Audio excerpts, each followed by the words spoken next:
करुणामयी जगज्जननी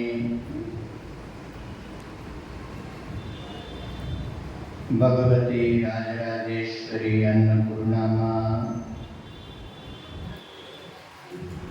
परम करुणा निदान जगदीश्वर भगवान विश्वनाथ भगवान राधा मदन मोहन এই মন্দির প্রাঙ্গণে সুপ্রতিষ্ঠিত ভগবত বিগ্রহে পাবন চরণে শতকোটি বন্দন। आराध्य स्वरूप परम सद्गुरुदेव गुरुदेव श्री चरणे वंदन। श्रद्धा और भक्तिमयी मातृशक्ति नारायण स्वरूप भगवत भक्तजन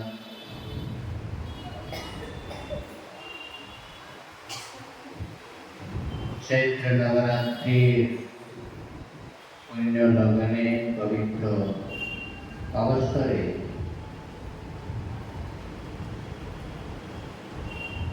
এই আশ্রম প্রাঙ্গণে আমরা গীতা মায়ের আশ্রয় নিয়ে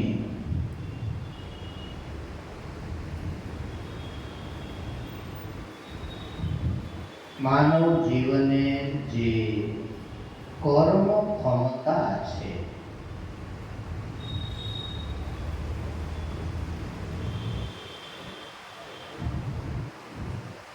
ভগবান মানুষকে একটু অদ্ভুত কর্মশক্তি প্রদান করে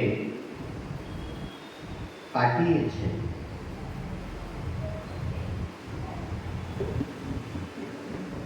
এই কর্ম শক্তির বিনিয়োগ কিভাবে করা,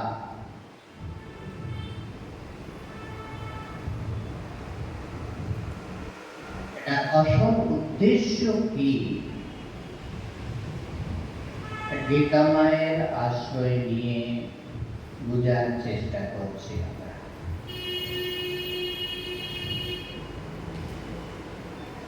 কালকে আমরা বিচার করেছিলাম যে গীতা মায়ের একটা অদ্ভুত অবদান আছে আমাদের যে কর্মশক্তি তাকে ঈশ্বরের আরাধনা রূপে রূপায়িত।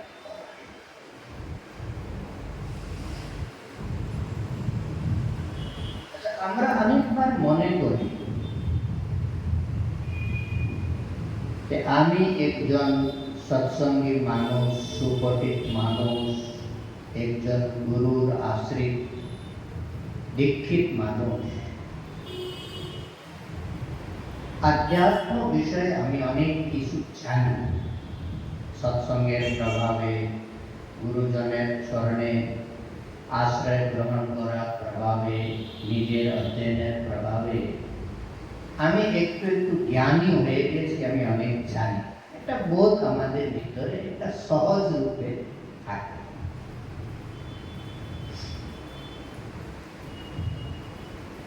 কিন্তু আমরা কতটুকু জানি এটা সবসময় বাবা সন্দিগ্ধ।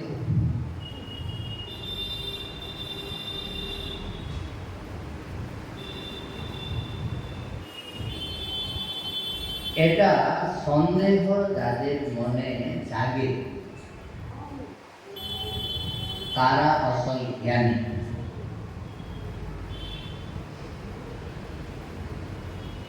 আচ্ছা, একটা প্রশ্নের উত্তর কি আপনি কোনোদিনই নিজেকে জিজ্ঞাসা করেছেন বা খোঁজ করেছেন আমরা কর্ম করছি কেন? অনবরত আমরা কর্ম করতে থাকছি, সকাল থেকে রাত অবধি। প্রায় যখন কর্ম করার ক্ষমতা শরীরে প্রস্ফুটিত হয়ে উঠেছে, একদম বার্ধক্য পর্যন্ত, মৃত্যুতে সমাহিত হওয়ার প্রথম ক্ষণ পর্যন্ত মানুষ কিছু না কিছু করতেই থাকছে, শরীর দিয়ে, মন দিয়ে, বাণী দিয়ে। এই যে অনবরত কর্মে রত আছি আমরা, এই একটা সিম্পল কোয়েশ্চন যদি জিজ্ঞাসা করা হয়, সহজ প্রশ্ন যদি জিজ্ঞাসা করা হয়, আপনি কর্ম করেন কেন? এই কর্মের উদ্দেশ্য কি? কেন করেন আপনি? চুপচাপ বসে থাকেন না কেন? ঝামেলা করেন কেন? এত ঝামেলা করেন? এই প্রশ্নের কি কোনো সোজা উত্তর আছে আপনার কাছে যে আপনি কেন কর্ম করেন?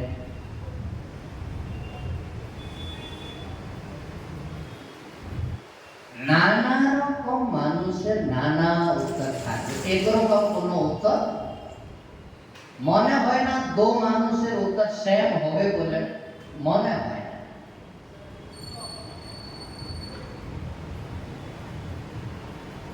আর এটা মজার ব্যাপার হলো, যেই উত্তর থাকুক না কেন, মোটামুটি অজ্ঞাত ভাবে একটা প্রেরণা ফলে ওই উত্তরটা আমরা উপস্থিত করব, কোনো একটা মনের দিক দিয়ে ওই প্রশ্নটার উত্তরটা আমরা উপস্থাপিত করব। সত্যকালীন মানে কন্ডিশন হলো, পরিস্থিতিটা হলো, আমরা আসলে ঠিক ঠিক জানি না আমরা এত উৎসাহের সঙ্গে উত্তেজনার সঙ্গে এই কর্মটা করি কেন।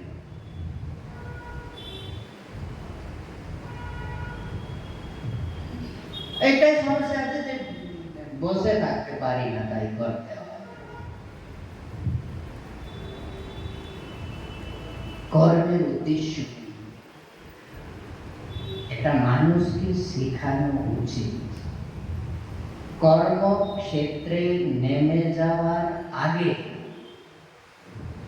এটা বুঝে নেওয়া উচিত আমি কর্ম করছি কেন। আমার এই সম্পূর্ণ জীবনে যে কর্ম সাম্রাজ্য, এই কর্ম সাম্রাজ্যের উদ্দেশ্য কি সিদ্ধি করার জন্য, কি উপলব্ধি প্রাপ্ত করার জন্য আমার এই কর্ম প্রেরণা, এই কর্ম প্রবৃত্তি।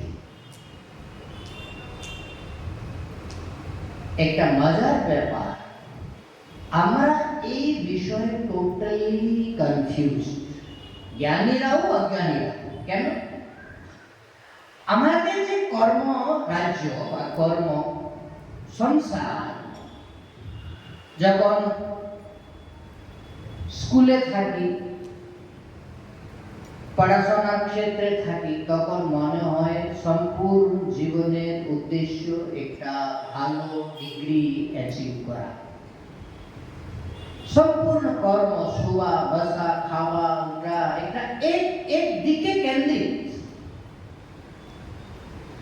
আর আমরা পাই হার্ট এন্ড সল করতে থাকি, আর এটা বিশ্বাস করি এটা করে দিলে, এটা পূর্ণ করে দিলে আমার কল্যাণ হবে, এটা আমার কর্তব্য, আমাকে করতে হবে। করে দিলাম, 20-25 বছরের বয়স অবধি করলাম, ডিগ্রি প্রাপ্ত হয়ে গেছে, কলেজ, স্কুল, ইউনিভার্সিটি থেকে বেরিয়ে গেছি ডিগ্রি হাত নিয়ে, এবার ওই কর্ম কমপ্লিট। কিন্তু কর্ম করার প্রবৃত্তিটা পূর্ণ হয়নি। তখন একটা নূতন প্রবৃত্তি, এখন জবের অন্বেষণ, তার জন্য স্ট্রাগল, পরে জব হলো, কিছুদিনের পর সেটাও মানুষকে এক মুহূর্তে গিয়ে ত্যাগ করতে হয়, পরে আর তৃপ্তি হয় না, তার নূতন অন্বেষণ, নূতন প্রবৃত্তি। এই আমাদের কর্ম প্রবৃত্তিটা তৃপ্ত হয় না কেন? এটার পরে একটা ফেঁকড়া বেরোয় কেন? এটা কি তৃপ্ত করার বা পূর্ণ করে দেওয়ার কোন সাধনা আছে কি না, এটা আমরা আসলে জিজ্ঞাসা করি নিজে। আমরা ঠিক মতো বিশ্লেষণ করি না, আমরা এত ব্যস্ত অন্যদিকে, আমাদের মানস এই বিশ্লেষণ বা এই অন্বেষণ করার ঠিক সময় আমরা পাই না। যে আমার এই যে কর্ম প্রবৃত্তিটা বয়স প্রায় শেষের দিকে, যা কিছু আমার কাছে ছিল, শরীর, মন, বুদ্ধি, সব কিছু ইনভেস্ট করলাম কর্মক্ষেত্রে, যাবৎ জীবন আমি কর্ম করে গেলাম, এখন অব্দি কর্ম প্রবৃত্তিটা শান্ত হয়নি কেন, আমি তৃপ্ত হয়নি কেন? এই প্রশ্ন যেই দিনে জাগৃত হবে, সেই দিনে কর্ম যোগের দিকে, কর্মের উদ্দেশ্যের দিকে মানুষের দৃষ্টিপাত হবে। আমি তৃপ্ত হই না কেন? কেন কর্ম করার যে পরম উদ্দেশ্য, সেটা আমি বুঝে কর্ম করলাম না। যদি কেউ মানুষ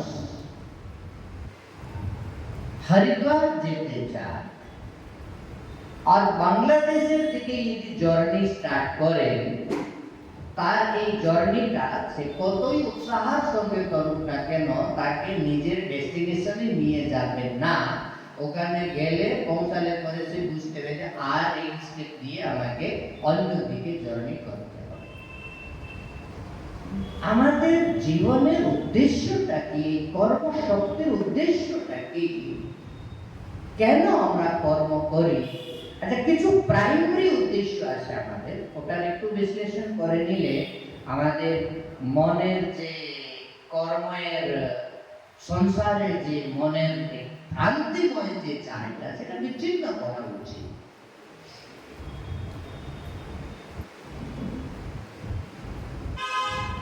আমাদের কর্মের প্রথম উদ্দেশ্য হলো আমি কিছু ফল চাই,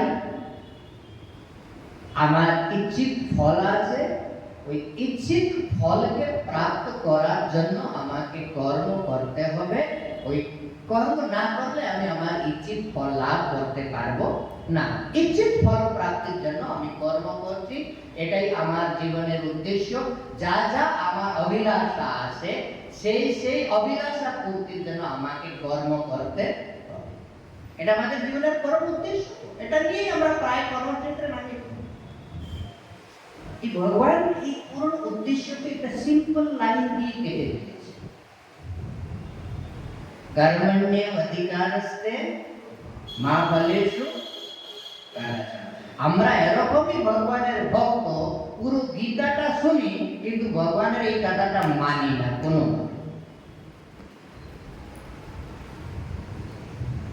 আমরা জীবন পর্যন্ত চেষ্টা করে যাচ্ছি আমার অভিলাষিত পদার্থকে প্রাপ্ত করার জন্য আমি কর্ম করব, আর কর্মের মাধ্যমে আমার অভিলাষিত পদার্থকে প্রাপ্ত করে নেব, আমার আকাঙ্ক্ষিত ফল আমি উপলব্ধ করে নেব। কিন্তু ভগবান কি বলছে? কর্মণীয় অধিকার আছে, তোমার অধিকার আছে কর্ম করা, কর্ম করো, সেখানে তুমি স্টপ হয়ে যাও। আগে তোমার অধিকার না, মা ফলেষু কদাচন, তোমার ফলেষু অধিকার কদাচন মা, কদাপি ফল पैदा করার তোমার সামর্থ্য নাই, সেটা তোমার ক্ষমতাতেই নাই। এখানে আমরা মিস্টেক করি। আমরা কর্ম করে ওটাতে আমাদের খুব একটা ইন্টারেস্ট না, আমাদের ইন্টারেস্টের জায়গাটা অন্যত্র। আমাদের ইন্টারেস্টের জায়গা হলো ফলটা কেমন হবে, কতটুকু হবে, কবে হবে, এখন অব্দি হইল না কেন, যতটুকু লাগবে ততটা হবে কি হবে না। এটা হলো বার্ডেন, এটা হলো হেডেক, এটা হলো মাদার্স অফ অল টেনশন। এই গ্রন্থিটা যতদিন মানুষ সংশোধিত করতে পারবে না যে আমার অধিকার কত, তারপরে ঠাকুরের অধিকার কত, এই কর্মক্ষেত্রের কথা বলছি আমি, ততদিন মানুষ কর্মের মাধ্যমে সন্তুষ্ট হতে পারবে না।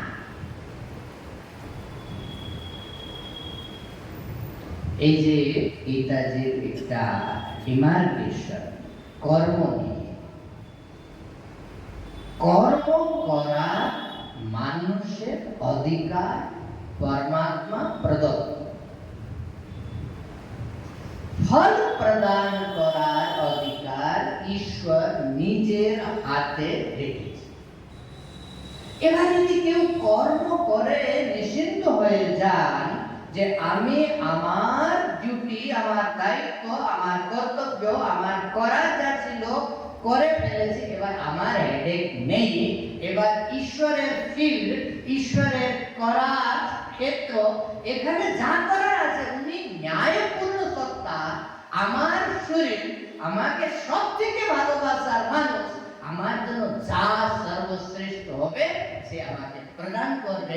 এতটুকু বোধ যদি বিকশিত হয়ে যায়, মানুষ কর্মক্ষেত্রে সন্তুষ্টিপূর্ণ জীবন যাপন করতে পারে, এটা পসিবল। কিন্তু এই জন্ম জিনিস, এটা কমন সেন্স কর্মক্ষেত্রে আমরা শিখতে চাই না, আমরা এই অধিকারটা ছাড়তে চাই না। তার জন্য আমাদের এই কর্মময় জীবন অসন্তুষ্টি ভরা। আমাদের জীবনের একটা অসন্তুষ্টির গভীর সাগর আমাদের অন্তঃস্থলে ভরে পড়ে আছে। আমরা এতই অসন্তুষ্ট নিজের জীবন দিয়ে, নিজের কর্ম দিয়ে, নিজের প্রাপ্তি দিয়ে আমরা মোটেই সন্তুষ্ট নয়। কেন? আমরা সবসময় কামনা করি, বাসনা করি, ইচ্ছা করি, নিজের কামনা বাসনা ইচ্ছার মতো ফল প্রাপ্ত করার ইচ্ছুক, কিন্তু আমাদের এই কর্মময় জীবনে ঈশ্বরের এতটুকু স্থান নেই। সন্তুষ্টি আসলে কোন? আমাদের কর্ম ঈশ্বরের পূজা বা আরাধনা হবে কোন দিক? এই ভগবানের প্রথম স্টেটমেন্টটা যদি মনে রাখা যায় যে কর্ম করা আমার, তার বাকি কাজটা ঈশ্বর পূর্ণ করবে, ওটা নিয়ে হেডেক করার কোনো প্রয়োজন। তাহলে কর্মময় জীবন অত্যন্ত সরল, সুখর, শান্ত হতে পারে।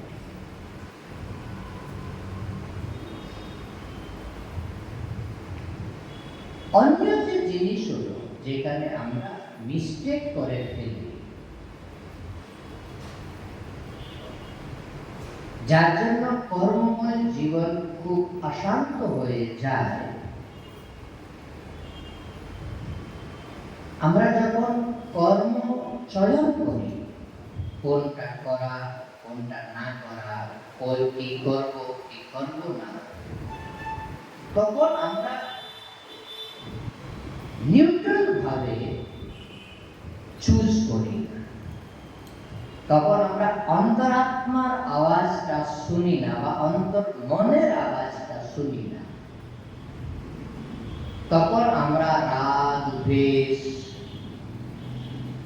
কামনা বাসনা এটার অধীন হইয়া, এটা দাস হইয়া, এটার দ্বারা প্রবৃত্ত হইয়া কর্মক্ষেত্রের চয়ন করি আমি এটা।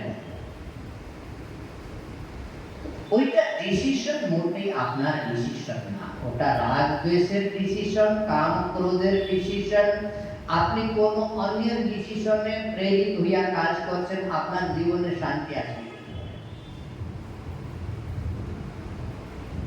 তার জন্য অন্তত কর্মময় জীবনকে সুখী করার জন্য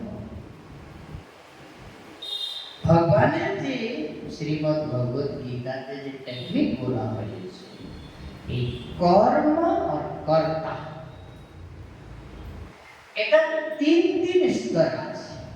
কর্ম সাত্বিক হয়, রাজসিক হয় আর তামসিক হয়। আর কর্তা সাত্বিক হয়, রাজসিক হয় আর তামসিক হয়। যখন আমরা কর্মক্ষেত্রে নামি, আমার এই বিশ্লেষণ করে বুঝে নেওয়া উচিত যে আমি যে কর্তা, যে কর্ম সম্পাদন করছি, আমার কোয়ালিটিটা কেন, আমি কি ধরনের ম্যাটেরিয়াল, আমি সাত্বিক কিংবা রাজসিক কিংবা তামসিক। আর আমি যে কর্মগুলো সম্পাদন করছি, যে কর্মের সম্পাদনার জীবন আমি করে যাচ্ছি, সেই কর্ম সাত্বিক, রাজসিক কিংবা তামসিক। কর্তা যদি সাত্বিক হয় আর কর্ম যদি সাত্বিক হয়, তাহলে এরকম সাধকের জীবনে, কর্মময় জীবনে কোনোদিনই অসন্তোষ, দুঃখ, কষ্ট, পীড়া থাকবে। কর্তা আর কর্মের স্ট্যান্ডার্ড যদি রাজসিক হয়, তাহলে সে কখন সুখী, কখন দুঃখী, কখন সুখী, কখন দুঃখী, এইদিকে ওইদিকে, ওই ফুটবলের মতো এই দিক দিয়ে ওইদিকে, ওই দিক, এই গোল পোস্ট থেকে ওই গোল পোস্টে, এই গোল পোস্ট থেকে ওই গোল পোস্টে। कर्म और कर्ता दोटारी कॉम्बिनेशन यदि तामसिक হয় তারপরে কই কেউ মালিক নাই, তার তো ঠাকুর যা করবে তাই হবে, আর কিছু হওয়ার আশা যাওয়ার নাই। এই দুনিয়াতে তার আর মঙ্গল হবে না।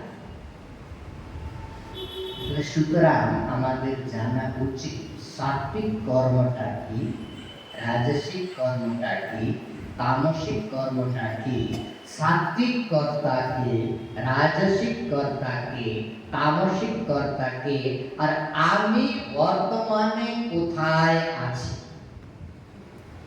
and what is the next way for me, এটা ফাইন্ড আউট করার জন্য গীতাতে যে টেকনিক বলা হয়েছে, এটা কর্ম বিভাগ, এটা কর্ম বিজ্ঞান সুবিস্তৃত ভাবে গীতায় বলা হয়েছে।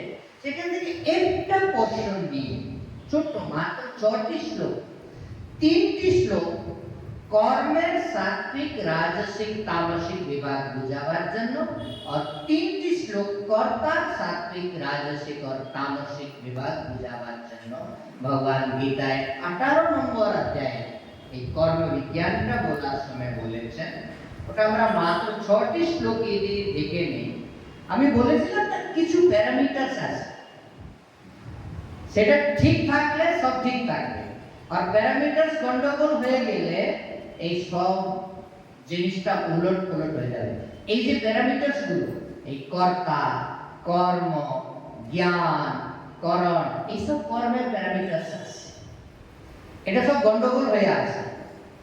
এটা প্যারামিটারস গুলো একটু ওষুধ নিয়ে নিয়ে, গীতার একটু অমৃত নিয়ে প্যারামিটারস গুলোকে সব ঠিক ইন্ডেক্সে ঠিকভাবে নিয়ে আসতে হয়, তাহলে এই কর্মময় জীবনটা আনন্দময় জীবন হয়।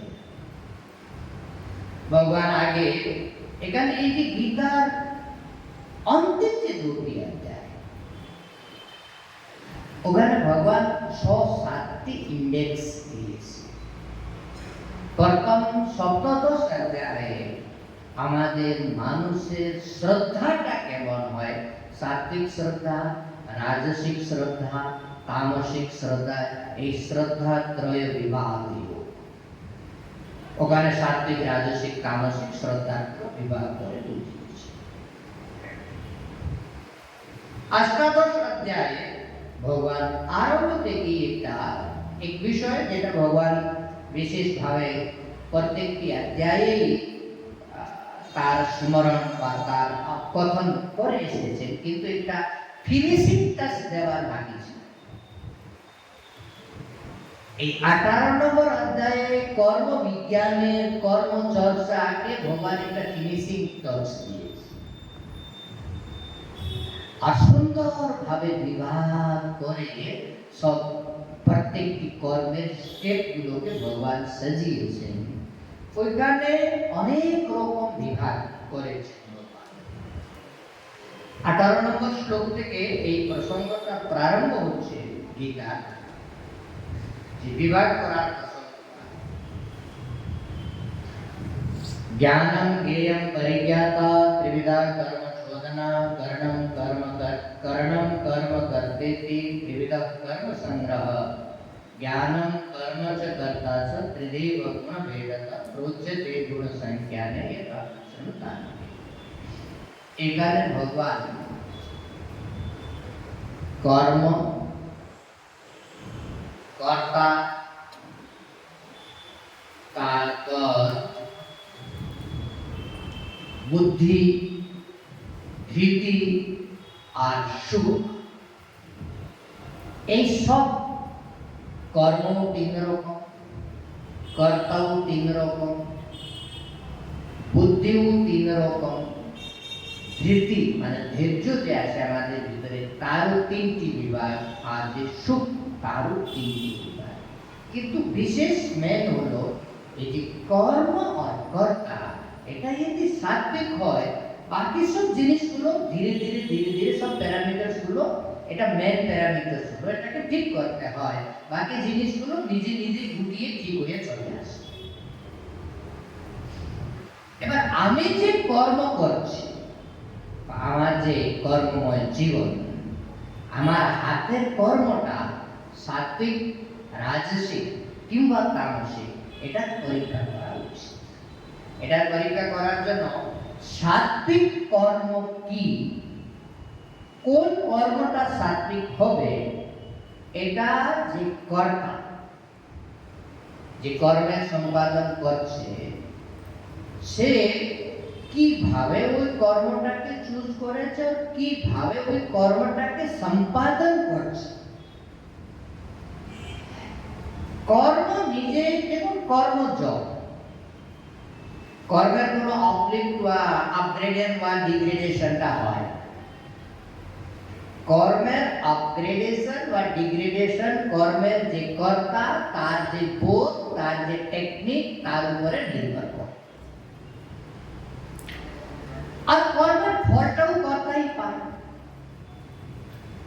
কর্তার কর্ম দৃষ্টি নিয়ে কর্মটা সাত্বিকও হয়, রাজসও হয় আর তামসও হয়। কোন কর্মটা সাত্বিক হবে তার ভগবান দুটি প্যারামিটার বলেছেন, যে কর্মের ভিতরে এই কন্ডিশনটা যদি থাকে তাহলে সেই কর্ম সাত্বিক হবে। আর সাত্বিক কর্মের ফল হলো সাত্বিক কর্মের ফল হলো শুদ্ধিকরণ। সাত্বিক কর্মের ফল হলো আত্মিক শান্তি। কর্ম করে, কর্ম সম্পাদন করে মানুষ সন্তুষ্ট হয়ে যাবে, সুখী হয়ে যাবে।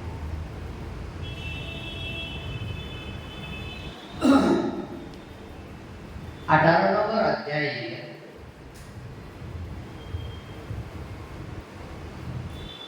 23 নম্বর শ্লোক থেকে এই কর্ম আর কর্তার গঠনটা প্রারম্ভ হচ্ছে।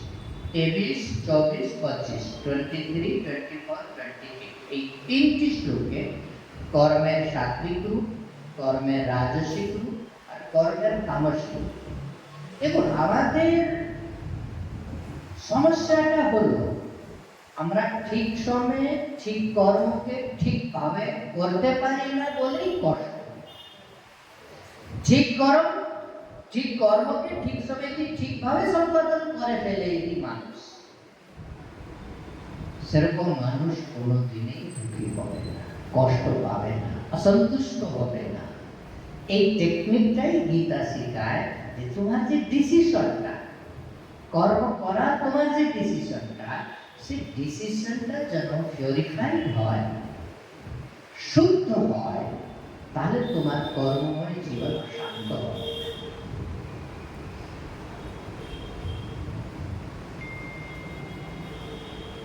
সাত্বিক কর্মের জন্য ভগবান 4টি কন্ডিশন দিয়েছে।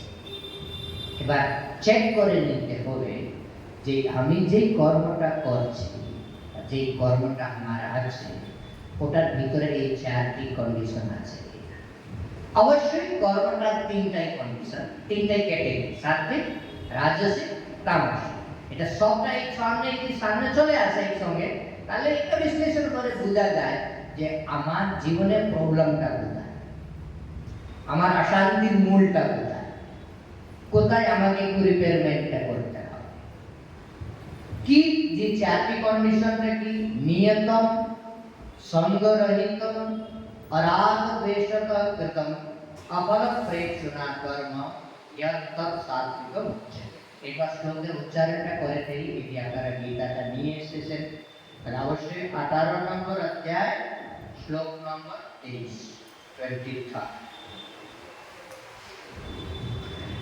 নিয়তম সঙ্গরহিতম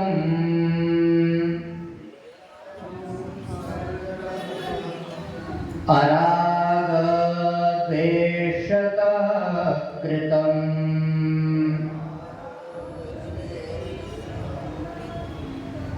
अफल प्रेप्सुना कर्म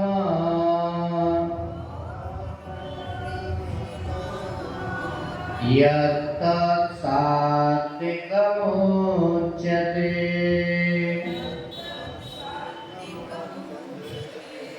यत्तु कामेप्सुना कर्म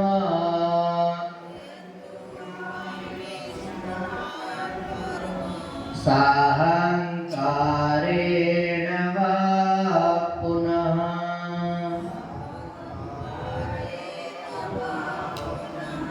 क्रियते बहुलायासं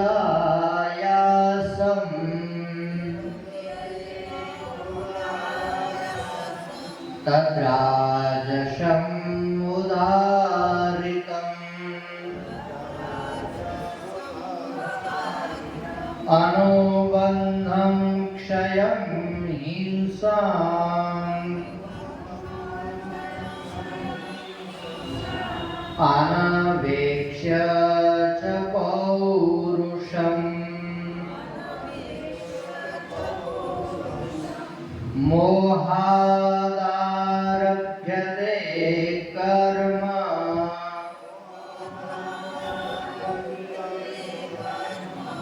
यत्तत्कामसमुच्यते।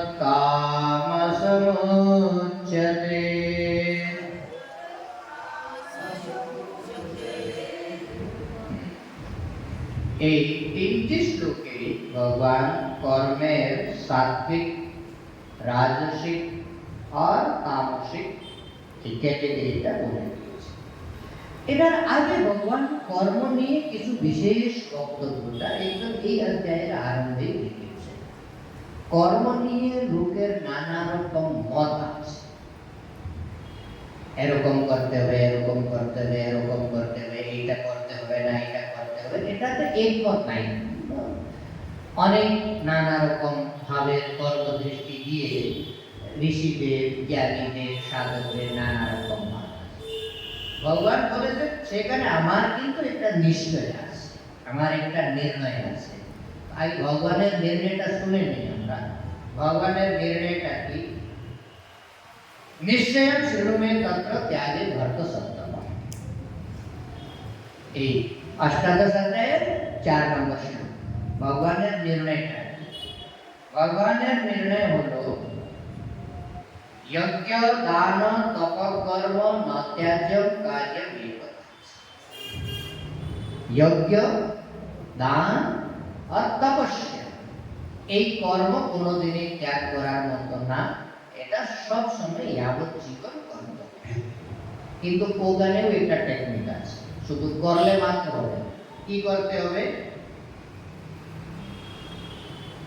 এতান্যপি তু কর্মাণি, এতান মানে যজ্ঞ, দান আর তপস্যা, এই যে কর্মাণি সঙ্গম ত্যক্ত্বা ফলানি চ, আসক্তি ত্যাগ করতে করে আর ফলাসক্তি মানে সঙ্গ মানে আসক্তি আর ফলের যে বাসনা বাসাইটা এটা ত্যাগ করে কর্তব্যানি ইতি মে নিশ্চিতম মত, এটাই আমার নিশ্চিত মত।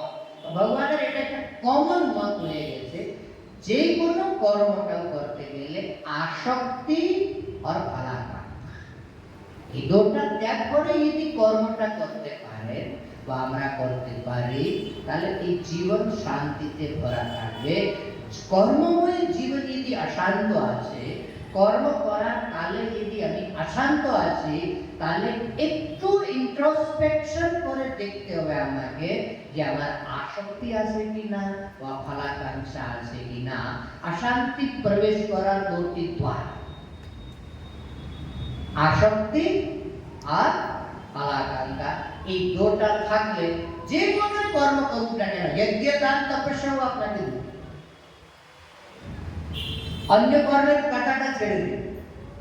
ভগবান বলেছেন যজ্ঞ দান তপস্যা করতে গেলেও ওই আসক্তি, সঙ্গ আর ফলাকাঙ্ক্ষা ত্যাগ করে করো, তোমার কোনো ঝঞ্ঝট নাই। তার মানে যে কোনো কর্ম ফলাসক্তি ত্যাগ করে আর ফলাকাঙ্ক্ষা ত্যাগ করে আর আসক্তি ত্যাগ করে করো, তোমার জীবনে অশান্তি আসবে না। এটা ভগবানের নিশ্চয়। এবার কর্মটা সাত্বিক কি রাজসিক কিভাবে বুঝবো? তার যে 4টি প্যারামিটার কি কি হইতে হবে? প্রথমটি, যে কর্ম আমি করছি সেই কর্মটা নিয়ত, নিয়ত কর্ম হইতে হবে। নিয়তটা কি এটা বুঝা পড়ে। নিয়ত মানে নিত্যম।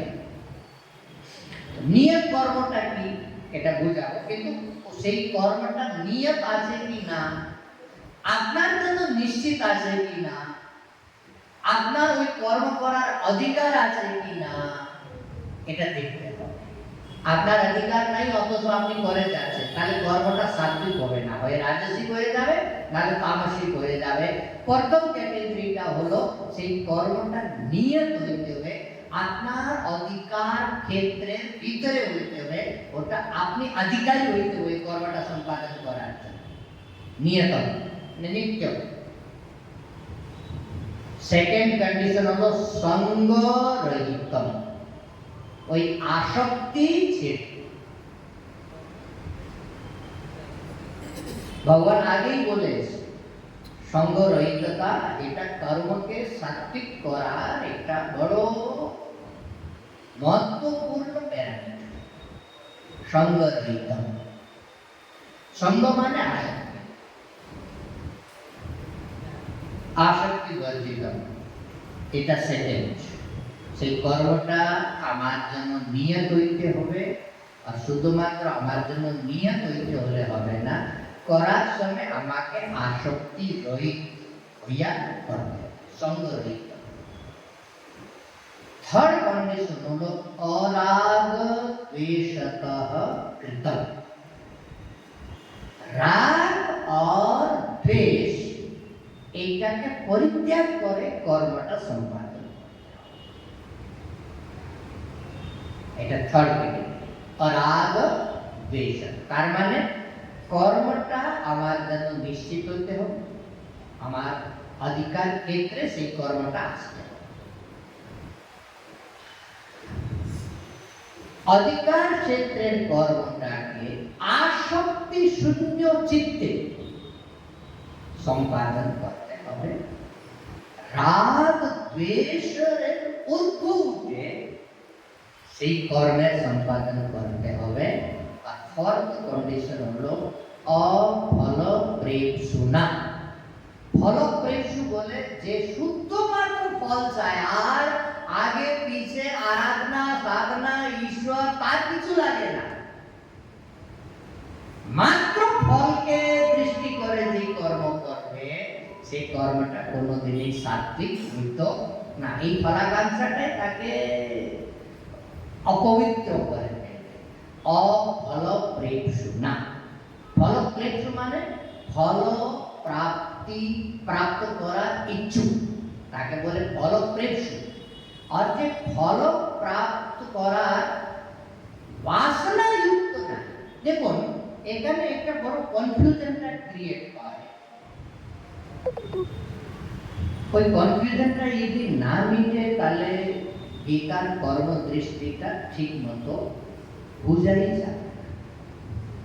ভগবানের এই কথাটা গীতায় বারবার আসে যে ফলাকাঙ্ক্ষা ত্যাগ করো, ফলাকাঙ্ক্ষা ত্যাগ করো, ফলাকাঙ্ক্ষা ত্যাগ করো। এখানে অফলপ্রেপ্সু না বলেছে। आगे बोले कर्मण्येवाधिकारस्ते मा फलेषु कदाचन। এটা একটা কমন সেন্স। যেমন একজন বিদ্যার্থী পড়াশোনার প্রিপারেশন করছে, তার একটা নিশ্চিত ডিমান্ড আছে যে আমি এরকম রেজাল্ট করতে চাই, এই ফলটা পাইতে চাই, তার জন্য আমি পরিশ্রম করব।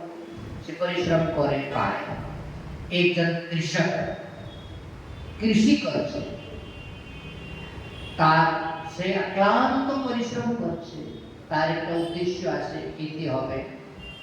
এবার ক্ষেতটা রেডি হওয়ার পর ধানটা যখন রেডি হয়ে তখন কিষান কি আগুন দিয়ে নষ্ট করে দেবে যে না ভগবান বলেছে ফল লাগবে না, আমার ফল চাই না, তা ফল ত্যাগ করতে হবে, দেখি কিষান সব আগুন দিয়ে পুড়িয়ে বাড়িতে চলে আসবে? ফলাকাঙ্ক্ষা ত্যাগ করার মানেটা কি? গীতা কি বুঝাইতে চাইছে? কেন এরকম মানুষ হয়েও না, হওয়া সম্ভবই না, যার কোনো উদ্দেশ্য নাই আর কর্ম করতে চলেছে। ভগবান যে বারবার ফলাকাঙ্ক্ষা ত্যাগ করো, ফলাকাঙ্ক্ষা ত্যাগ করো, ফলাকাঙ্ক্ষা ত্যাগ করো, এটা কি বুঝাইতে চাইছে? এখানে ভগবানের দুটি দৃষ্টি আছে, সেটা আমাদের ওই সূত্রটা আমাদের ধরতে হবে। তাহলে এই যে ফলাকাঙ্ক্ষা ত্যাগের যে কথা, দেখুন ফল ত্যাগ একটা আলাদা জিনিস, আর ফলাকাঙ্ক্ষা ত্যাগ এটা আলাদা জিনিস, এটা দুটো ডিফারেন্ট। ভগবান ফলত্যাগের কথা বলেনি, কিসের কথা বলেছেন? ফলাকাঙ্ক্ষা ত্যাগের কথা বলেছেন। এবার ফলত্যাগ আর ফলাকাঙ্ক্ষা ত্যাগের মাঝে পার্থক্যটা কি, এটা বুঝে নিলে এই গ্রন্থিটা কিছু উন্মোচন হবে না, উন্মোচন হবে না, আমাদের মনে সবসময় কনফ্লিক্ট থেকে যাবে। যদি আমি ফলই পাবো না তাহলে কর্ম।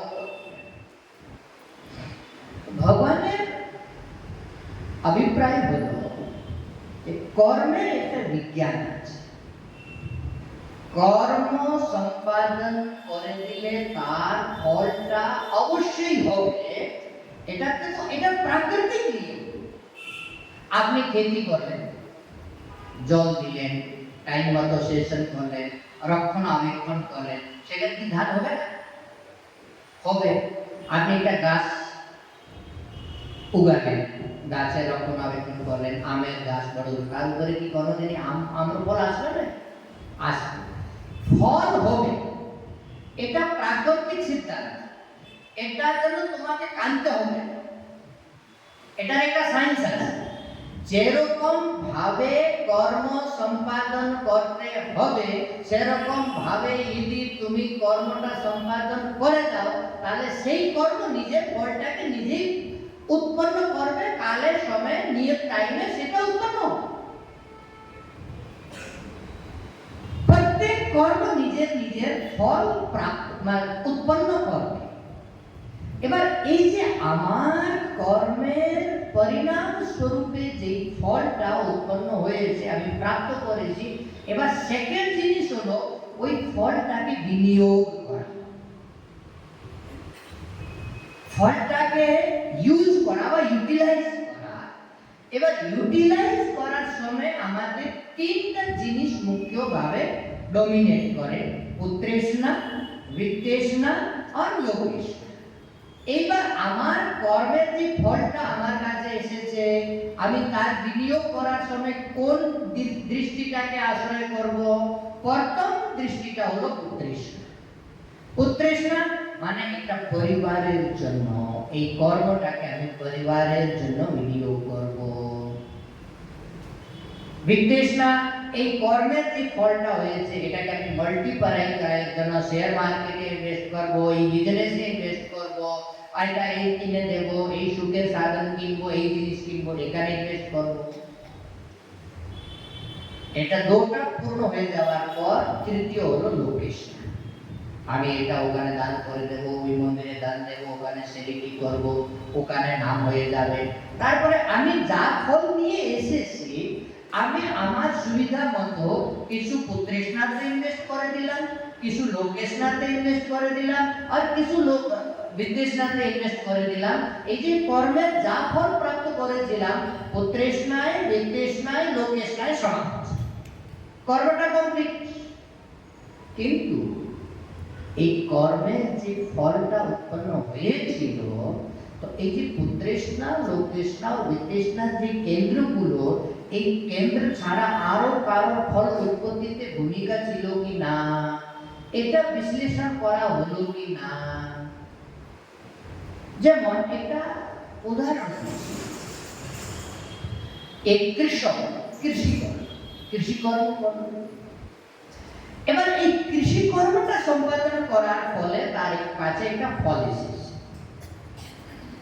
সে ফলের উপরে তার অধিকার, সেটা নিজের সুবিধা মতো সে বিনিয়োগ করে। কিন্তু এই যে ফলটা উৎপন্ন হয়েছে, ফল উৎপত্তির পিছনে যার যার ভূমিকা আছে সে ফলের অধিকারী হবে কিনা, হওয়া উচিত কিনা, এটা ন্যায়সম্মত। এবার বিচার করে মানে একটু নিরপেক্ষভাবে বিশ্লেষণ করে দেখা হোক যে এই ফল উৎপত্তির ক্ষেত্রে এই কৃষকের ভূমিকাটা কত আর অন্য কারোর ভূমিকা আছে কি না, তাহলে এটা নিষ্পক্ষ বিতরণ করা যায়।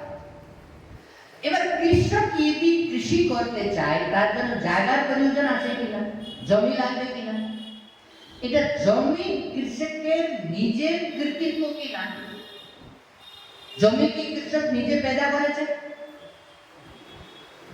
জমির কি কৃষকের নিজের মালিকানা হক আছে?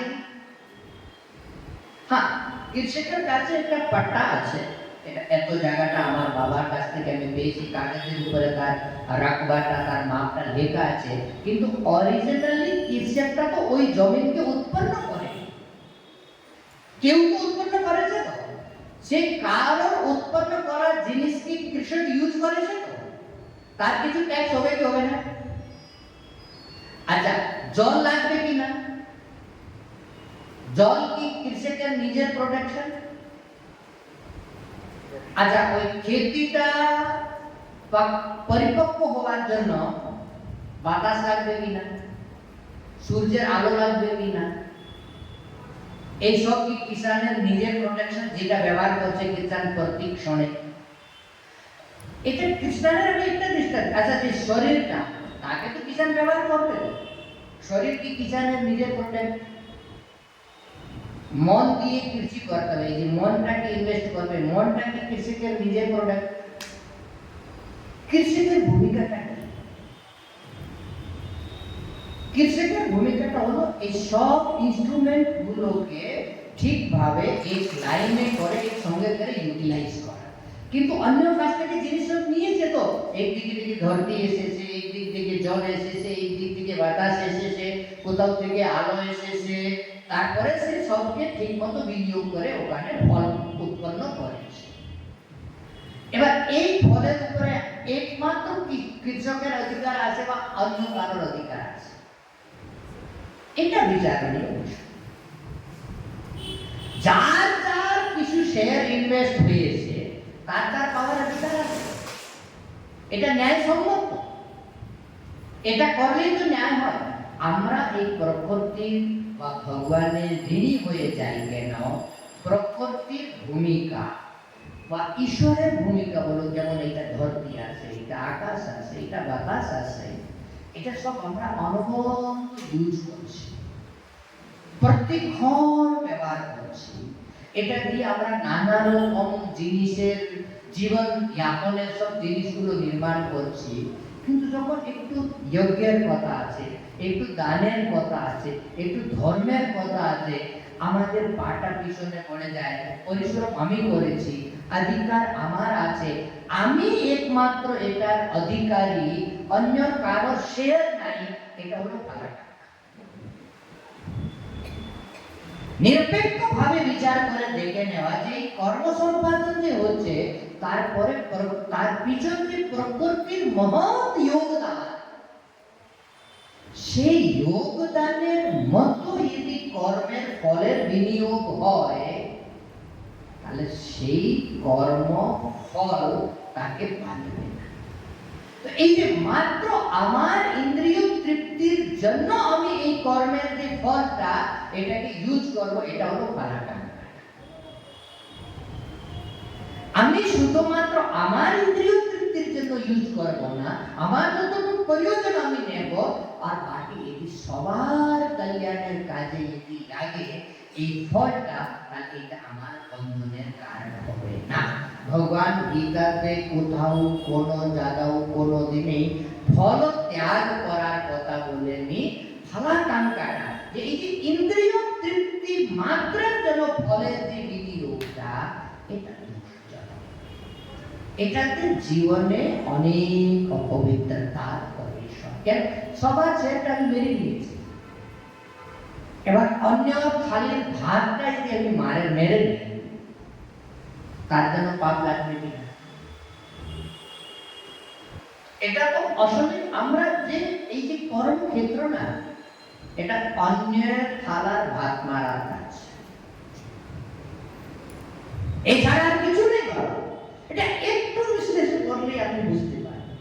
যেমন একটা চাকরি পাওয়ার জন্য 10 জন কম্পিটিশনে, আজকাল তো 10 জন দিয়ে হয় না, একটা পোস্টের জন্য 5000 10,000 অ্যাপ্লিকেশন আছে।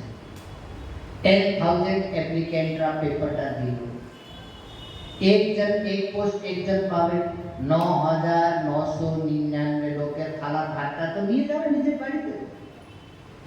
কি করবে? কর্মক্ষেত্রটাই এমন।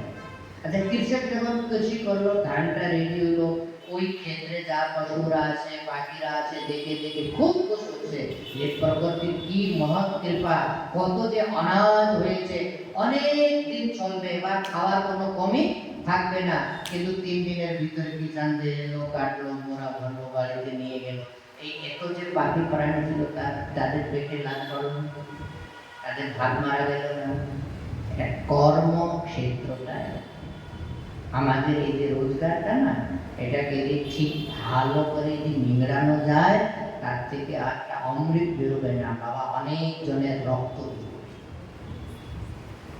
কর্মের ক্ষেত্রটা এমন, কর্মময় দুনিয়াটা এমন, এটা অত্যন্ত মানে ক্রূর শব্দ বললে খারাপ হবে না, এই পদ্ধতিটাই।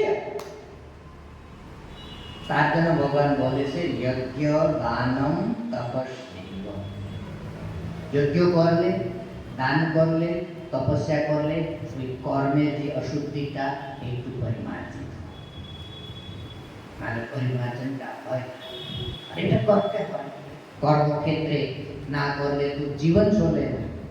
তার তো পরিমার্জনটা ভগবান যা বলেছে সেটা করতে হবে। এই যে অপূর্ণ ইন্দ্রিয় তৃপ্তির জন্য ফলের বিনিয়োগ করা যে লালসা, এটা হলো ফলাকাঙ্ক্ষা। এটা জীবনকে অত্যন্ত অপবিত্র করে। আমি যদি যা পেয়েছি এটা যদি একটু শেয়ার করতে পারি, আমার ফল দিয়ে বা আমার প্রাপ্তব্য বস্তু দিয়ে কারোর জীবনে যদি একটু উৎকর্ষ আনতে পারি, এটা আমার কর্ম। তখন কি আমার কর্ম পূজা হয়ে যাবে। তখন আমার এই ফলের যে উপলব্ধিটা, এটা নিজের জীবনকে পবিত্র করে যাবে।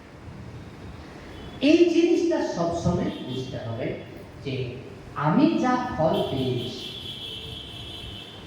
তার পিছনে প্রকৃতি, এই সমাজে, এই সিস্টেমের মহৎ যোগদান আছে।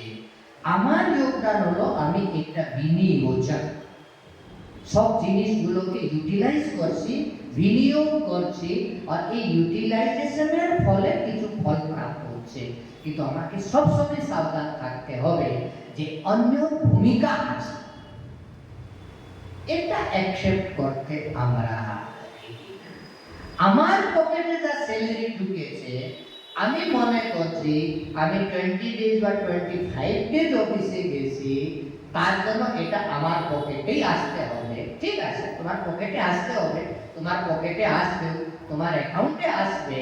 কিন্তু এইটা তুমি যে 20 দিন যে কাজ করতে পেরেছো, তার জন্য তুমি সিস্টেমকে ইউজ করেছো, তুমি প্রকৃতিকে ইউজ করেছো, আর তুমি অনেক মানুষের সাহায্য নিয়েছো। এই যে ঋণটা তোমার উপরে আছে, এই ঋণটা শোধন করার মনোবৃত্তি যদি থাকে, তাহলে ফলাকাঙ্ক্ষা থাকে না। আর এইটা ঋণ শোধন করার মনোবৃত্তিটা যদি না থাকে, তাহলে তুমি ফলাকাঙ্ক্ষিতাকে ধরা সবাইকে ইউটিলাইজ করলা, ইউজ করলা, কিন্তু ফলটা নিজের পকেটে রেখে গিয়ে বাড়িতে ঢুকিয়ে পড়লা। এটা দোষের কাজ। যে কোনো কর্ম তাকে পবিত্র করতে গেলে সঙ্গরহিত আর ফলাকাঙ্ক্ষা বর্জিত, আসক্তি আর ফলাকাঙ্ক্ষা দুটোই যদি ত্যাগ হয়ে যায়, তাহলে কর্ম নিজে নিজে নিজে নিজে সার্থক। এই যে 4টি প্যারামিটার, নিয়ত কর্ম, সঙ্গরহিত কর্ম, राग द्वेष शून्य चित्त द्वारा कृत कर्म और फलाकांक्षा त्याग करे जे कृत कर्म, সেই কর্মটা সার্থক, সেই কর্মটা বন্ধনের কারণ হবে না। কিন্তু কর্ম যদি গলত চুজ হয়, যেটা আমার জন্য নিয়ত না, আমার জন্য নিশ্চিত না, আমার অধিকার ক্ষেত্রে না, আমি অধিকারী না, অথচ করে যাচ্ছে, কর্ম সার্থক হবে না। আমার অধিকারের কর্ম, কিন্তু আমি অত্যন্ত আসক্ত চিত্তে করছি, সেবা বুদ্ধিতে, কর্তব্য বুদ্ধিতে করছি না, তাহলে কর্ম সার্থক হবে না। আমি শুধুমাত্র রাগ ও দ্বেষে আবদ্ধ হইয়া কর্ম করছি, তাহলে কর্ম সাত্বিক হবে না। আমি শুধুমাত্র ফলপ্রাপ্ত করার জন্য কর্ম করছি, তাহলে কর্ম সাত্বিক হবে না। কর্মকে সাত্বিক করতে গেলে এই তিনটি জিনিস আসতে হবে। আমার অধিকার, আসক্তি রহিত, ফলাকাঙ্ক্ষা রহিত, ফলের ইচ্ছা আর রাগ দ্বেষ রহিত, ফলের ইচ্ছা রহিত, তাহলে কর্ম সাত্বিক হয়ে যাবে। কর্ম সাত্বিক হলে জীবন সন্তুষ্টিতে ভরে যাবে, জীবনে আর সন্তোষ থাকবে। এবার রাজস কর্মটা কি, তামস কর্মটা কি, সাত্বিক কর্তা, রাজস কর্তা, তামস কর্তা কারা, এই বিচারটা আগামী ক্লাসে করব। ওম পূর্ণমদঃ পূর্ণমিদং পূর্ণাৎ পূর্ণাৎ